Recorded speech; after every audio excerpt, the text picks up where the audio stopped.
పులివెందుల కోటకి వైఎస్ఆర్ కంచు కోటకి బేటలో వాళ్ళే పరిస్థితులు ఏమైనా కనపడుతున్నాయా? ఎందుకంటే బై ఎలక్షన్ జెడ్పీటీసీ, ఎందుకంటే జెడ్పీటీసీ అంటే మనం దాన్ని టేక్ టీసీగా తీసుకోవడానికి లేదు. జెడ్పీటీసీ ఎన్నికంటే కూడా కీలకమైంది నియోజకవర్గంలో. ఎందుకంటే ఎమ్మెల్యే తర్వాత మరి జెడ్పీటీసీకి ఆ స్థాయి పవరు అక్కడ ఖచ్చితంగా, అంటే ఇప్పుడున్న పరిస్థితుల్లో పవర్లు ఇవ్వట్లేదు, కానీ ఒక జెడ్పీటీసీ అంటే ఒక పెద్ద హోదా, గౌరవం ఉన్న మాట వాస్తవం నియోజకవర్గాల్లో. సో ఇప్పుడు ఆ ఎన్నిక ఒకవేళ వైఎస్ఆర్సీపీ ఓడిపోతే వైఎస్ఆర్సీపీ కంచుకోట పులివెందుల కూడా బద్దలయ్యే పరిస్థితి ఏమన్నా భవిష్యత్తులో చూడొచ్చా మనం? మసన్న గారు. గుడ్ ఈవినింగ్ అండి. 99 టీవీ ప్రేక్షకులకు, అదేవిధంగా బీజేకిరణ్ గారికి, మోహన్ రెడ్డి గారికి, మీకు కూడా. పులివెందుల ప్రస్తుతం జరుగుతున్న ఉప ఎన్నిక చూస్తే, అంటే జగన్మోహన్ రెడ్డి గారు ప్రచారంలో పాల్గొనలేదు, కానీ ఈ పులివెందుల జెడ్పీటీసీ స్థానాన్ని గెలుచుకోవడం ద్వారా జగన్మోహన్ రెడ్డి గారికి ఒక గుణపాఠం నేర్పాలనేది తెలుగుదేశం పార్టీ కంకణం కట్టుకున్నట్టుగా కనిపిస్తా ఉంది. ప్రజలు దానికి ప్రతీకారం అనొచ్చా, లేకపోతే బదులు చెప్పడం అనొచ్చా తెలియదు, కానీ కుప్పంలో ఏదైతే ఆయన స్థానిక సంస్థల ఎన్నికల్లో చంద్రబాబు గారిని సవాల్ చేసే విధంగా వాళ్ళన్ని గెలుచుకున్నారు, మున్సిపాలిటీతో సహా.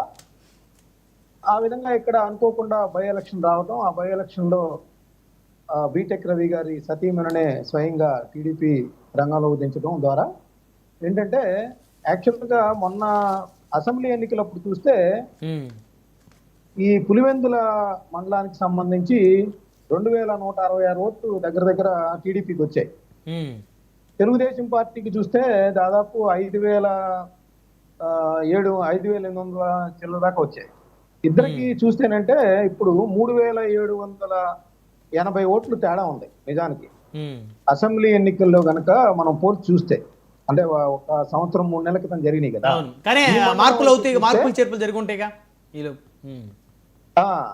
సో ఆ 3700 ఓట్లని ఏ విధంగా ఇంకొద్దిగా అధిగమించి తెచ్చుకోవాలనే దీనిలో భాగంగా తెలుగుదేశం పార్టీ వ్యూహం పన్నింది. అదేంటి, వైఎస్ఆర్ సిపిలో నుంచి మండల స్థాయి లీడర్లు, గ్రామ స్థాయి లీడర్లని పెద్ద ఎత్తున వైఎస్ఆర్ సిపి నుంచి తెలుగుదేశంలోకి చేర్చుకునే ప్రక్రియ గత నెల రోజులుగా జరుగుతూ వచ్చింది. సో అది ఎప్పుడైతే తెలుసుకున్నారు, ఏంటంటే అది ప్రజాస్వామ్యబద్ధంగా వాళ్ళని చేర్చుకోవడం. రెండవది, వైఎస్ఆర్ సిపి ఆరోపిస్తుంది ఏంటి, ఇట్లా నాయకుల్ని చేర్చుకున్నారు, కానీ వాళ్ళు గతంలో తెలుగుదేశం పార్టీ ఏం ఆరోపిస్తుంది అంటే, పులివెందుల్లో ప్రజాస్వామ్యబద్ధంగా ఎన్నిక జరగదు, అక్కడ ఓట్లన్నీ రిగ్గి జరుగుతాయి, అందువల్ల వన్ సైడెడ్ గా 1978 నుంచి గెలుస్తూ వస్తున్నారనేది ఆరోపణ చేస్తా ఉంటారు.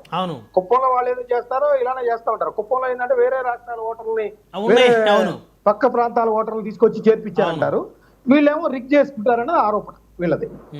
సో ఇప్పుడు అదేంటి, ఇప్పుడు కొత్తగా ఏంటంటే పోలీసుల ద్వారా ఉద్రిక్తతలు చూస్తా ఉన్నాం. గత వారం రోజులుగా ఎలా జరుగుతోంది, మన ఎమ్మెల్సీలు రమేష్ యాదవ్ గారి మీద, రామలింగారెడ్డి గారి మీద దాడి చేశారనేదేమో వాళ్ళు చెబుతారు. హత్యా ప్రయత్నంగా జగన్మోహన్ రెడ్డి గారు కూడా పేర్కొన్నారు. దాన్ని పోలీసులు వన్ సైడెడ్ గా వ్యవహరించారన్నారు. దాన్ని ఏమంటే తెలుగుదేశం పార్టీ వాళ్లే దాడి చేసుకొని అక్కడ ఒక సీన్ క్రియేట్ చేశారనేది వాళ్ళు ఆరోపిస్తా ఉన్నారు. సో ఏదేమైనా ఉద్రిక్తతలు అయితే నెలకొన్నాయి, అదంతా జరుగుతూ ఉంది. ఇప్పుడు ఏం జరుగుతోంది, ఇప్పుడు నిజానికి చూడండి, పులివెందుల్లో ఈవెన్ వాళ్ళ కుటుంబంలోని వివేకానంద రెడ్డి గారు పోటీ చేసినా కూడా వైఎస్ కుటుంబానికి సంబంధించి ఓడిపోయిన పరిస్థితి ఉంది విజయమ్మ గారి మీద. ఓడిపోయారు. సో ఇప్పుడేంటి, వాళ్ళ కుటుంబంలోనే చీలికి వచ్చింది, కానీ ఎవరు పోటీ చేయట్లేదు. బట్ ఇప్పుడు ఆ వివేకానంద రెడ్డి గారి హత్యకి సంబంధించి ఆమె కీలకమైనది చేశారు. ఏంటి, ఇదే ఊర్లో ఒక అంతిమయాత్ర చేయమన్నా కూడా జగన్మోహన్ రెడ్డి గారు వద్దన్నారు. ఈ రోజు ఏదో చిన్న ఇన్సిడెంట్ జరిగితే మాత్రం అంతిమయాత్ర పెద్ద ఎత్తున చేశారనేది చెప్తూ, అసలు వివేకానంద రెడ్డి గారు సెంటిమెంటల్ లేవనెత్తే ప్రయత్నం కూడా సునీత గారు నిన్న జయంతి సందర్భంగా అక్కడ వచ్చినప్పుడు చేశారు. సో అది ఖచ్చితంగా తెలుగుదేశం పార్టీకి వాళ్ళకి విజయానికి లేకపోతే సహకరిస్తుంది అనేది ఆ వ్యాఖ్యలు, దానిలో ఏం అనుమానం ఏం లేదు. మనకి ఇంకో పిలుపు కూడా ఇచ్చింది, పులివెందుల ప్రజలు మార్పును కోరుతున్నారనే యాంగిల్లో కూడా మాట్లాడిన పరిస్థితి అయితే ఉంది. సో అది కూడా చూడాలి. ఇప్పుడు టోటల్ గా చూస్తే ఏంటంటే, ఇప్పుడు ఎన్నికల కమిషను, పోలీసులు ఒకటయ్యి తెలుగుదేశం పార్టీ అభ్యర్థిని గెలిపిస్తున్నారనేది వైఎస్ఆర్సీపీ నిన్న ఇవాళ మొత్తం చేస్తున్న ఆరోపణ. అటు ఎన్నికల కమిషన్ విషయంలో గానీ అవును, పోలీసుల విషయంలో. డిఐజీ కోయ ప్రవీణ్ గారి మీద చేసిన వ్యాఖ్యలన్నీ చూస్తా ఉంటే ఏంటంటే వాళ్ళు ఎలక్షన్ కమిషన్ ని లొంగ తీసుకున్నారు, అదే విధంగా పోలీసుల్ని లొంగ తీసుకున్నారు. ఇప్పుడు ఎన్నిక జరుగుతుంది తెలుగుదేశం పార్టీకి వైఎస్ఆర్సీపీకి కాదు, పోలీసులకి వైఎస్ఆర్సీపీకి జరుగుతుంది, తెలుగుదేశం అభ్యర్థి కాదు అక్కడ అనేది వాళ్ళు బహిరంగంగా ప్రకటించిన పరిస్థితి కూడా చూస్తాం. అయితే ఇక్కడ ఒక్క విషయం చెప్పాలి మీరు అనలిస్ట్ గా మస్తాన్ రావు గారు. ఇప్పుడు సరే వాళ్ళు ఎవరిని లొంగ తీసుకున్నా, పోలీసులు ఎంత ప్రలోభ పెట్టినా, పోలీసులు ఏమి బూతుల్లోకి వచ్చి ఓటుని వాళ్ళు వేసే పరిస్థితి ఉండదు కదా సార్. ఓటర్ ఎవరైతే ఉంటారో వాళ్ళు ఓటు వాళ్ళే కదా వేసేది. ఖచ్చితంగా సార్, మీరు చెప్పేది ఏంటంటే ఇక్కడ ఒకటి మనం ఇక్కడ చూడొచ్చు ఏంటంటే, ఇప్పుడు నల్లగొండపల్లి కానీ ఎర్రబల్లి కానీ నల్లపురెడ్డి ఇది కానీ ఆ 3 కోళ్లలో కలిపి దాదాపు 7,000 ఓట్లు ఉన్నాయి. అక్కడ 6 పోలింగ్ కేంద్రాలని మార్చారు. దాదాపు 2 కిలోమీటర్లు పైబడి 4 కిలోమీటర్లు పైబడి నడిచి వెళ్లి ఓటర్లు ఒక గ్రామంలో ఓటర్లు ఇంకో గ్రామంలో పోలింగ్ కేంద్రం ఏర్పాటు చేయడం అనేది సరైన విధానం కాదు. ఇది కావాలని ఎన్నికల కమిషన్ కూడా చేష్టలుడికి చూస్తుంది అనేది వాళ్ళు ఆరోపిస్తా ఉన్నారు. అయితే వీళ్ళు ఏం చెప్తారంటే, గతంలో స్వేచ్ఛగా జరిగే ఎన్నికల్లో అక్కడ రిగ్గు జరుగుతుంది కాబట్టి వేరే ఊరు వెళ్ళినా వాళ్ళ అభిమానం ఉంటే ఓటుకు వినియోగించుకుంటారు కాబట్టి అనేది వీళ్ళు మార్పు చెందారు. వాళ్ళు ఎలక్షన్ కమిషన్ జరిపి 6 కేంద్రాలని మార్చొద్దు అనేది కూడా వైఎస్ఆర్సీపీ డిమాండ్ చేస్తా ఉంది. సో ఈ రోజు వరకు అయితే మార్చే పరిస్థితికి సంబంధించి చర్యలు ఏమి తీసుకోలేదు. అయితే ఇక్కడ ఏంటంటే ఏతావత చెప్పేదంటే, తెలుగుదేశం పార్టీ సామధాన దండోపాయాలన్నింటినీ కూడా ఖచ్చితంగా కుప్పంలో ఏ విధంగా అయితే చంద్రబాబు నాయుడు గారి స్థానిక సంస్థల ఎన్నికల్లో అక్కడ ఉపయోగించారో అదే విధానాన్ని వీళ్ళు కూడా ఇక్కడ ఉపయోగిస్తున్నట్టయితే మనకైతే కనపడుతుంది. దానిలో ఎటువంటి అనుమానం అర్థం అవ్వలేదు. కుప్పంలో ఎలా అంటే, కుప్పంలో గతంలో మున్సిపల్ చైర్మన్ ఎన్నిక సమయంలో ప్రలోభ పెట్టి ఒత్తిడి గురి చేసి కావాలని టీడీపీ అభ్యర్థిని ఓడించారు అనేది వీళ్ళు చేస్తున్నటువంటి ఆరోపణ. సో అది నిజమని అనుకుందాం మనం. ఖచ్చితంగా అండి, దానిలో ఎవరు అధికారంలో ఉంటే వాళ్ళు స్థానిక సంస్థలో మనం చూసాం కదా. మార్కెట్లో ఏం జరిగిందో చూడలేదా మనం? నామినేషన్లు ఏమైనా ఇచ్చామా? నామినేషన్లు వేయలేదు. మరి ఇప్పుడు స్వేచ్ఛగా జరుగుతున్నట్టే కదా సార్. ఇప్పుడు వైసీపీ అధికారులు ఉన్నప్పుడు నామినేషన్లు కూడా వేయలేదని వాళ్ళ ఆరోపణ. ఇప్పుడు మరి వైసీపీ అభ్యర్థి చక్కగా నామినేషన్ వేసుకున్నాడు, ప్రచారం చేస్తున్నారు.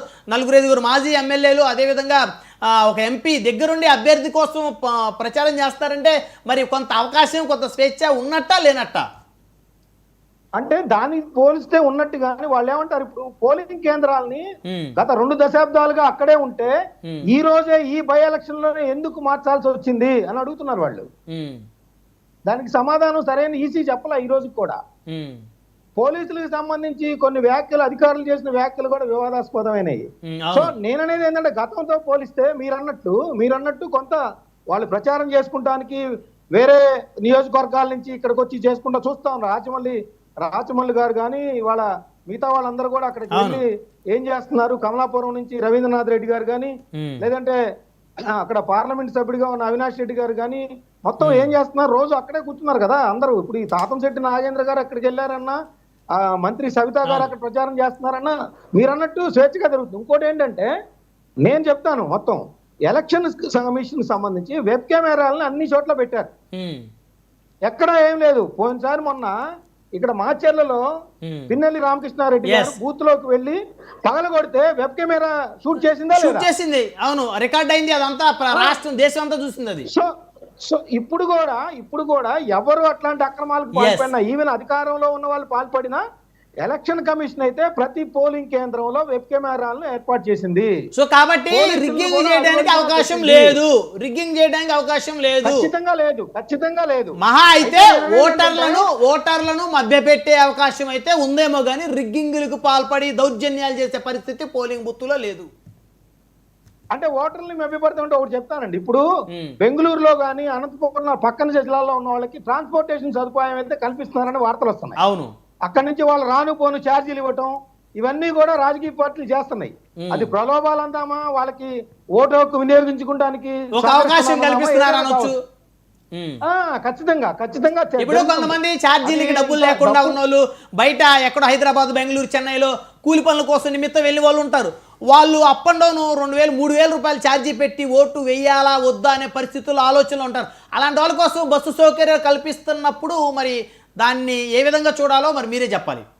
అంటే అట్లా కాదండి, అది ఎలక్షన్ కమిషన్ నామ్స్ ప్రకారం అయితే ఆ విధంగా ఏ పార్టీ కూడా చేయకూడదు. దానిలో అనుమానం లేదు. మీ డబ్బులు పెట్టి మీరే రావాలి, దానిలో అనుమానం ఏమి లేదు నిబంధనల ప్రకారం.